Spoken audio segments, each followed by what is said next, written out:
This concludes what has been a real privilege for me, guest hosting for a week, a program that I love. Chris has a great staff, and to them I say thank you so much.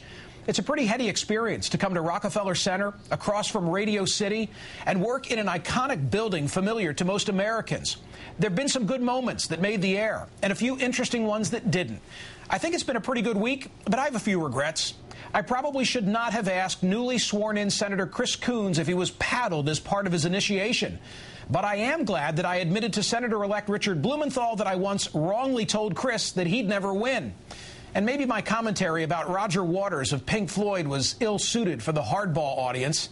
I'd like to apologize to Tamron Hall for turning her segment on the beer caffeine drink Four Loko into a primer on Whippets.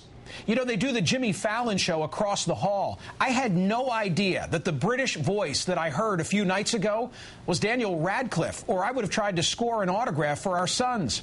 Fallon must have a happening program. I've never watched, but I intend to, because the night after I missed Harry Potter, there was a guy strumming an acoustic guitar behind a closed door across from where I'm now seated.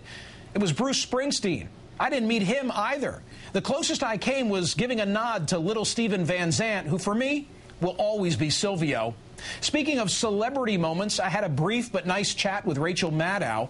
But maybe when I met Brian Williams, I should not have led with, "Hey, I love you on 30 Rock."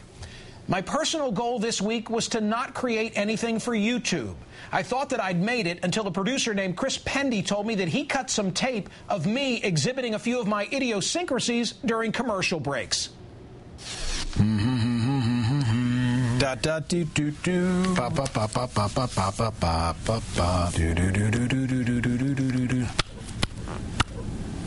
Ba ba ba ba ba ba ba ba ba.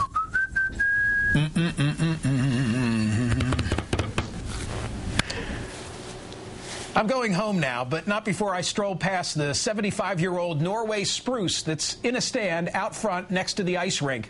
Some look to the White House, but for me, the nation's Christmas tree has always been the one right here in New York City.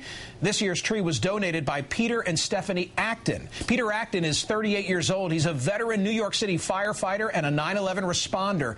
Fittingly, the Rockefeller Center Tree Scout discovered the family's spruce this year on September 11.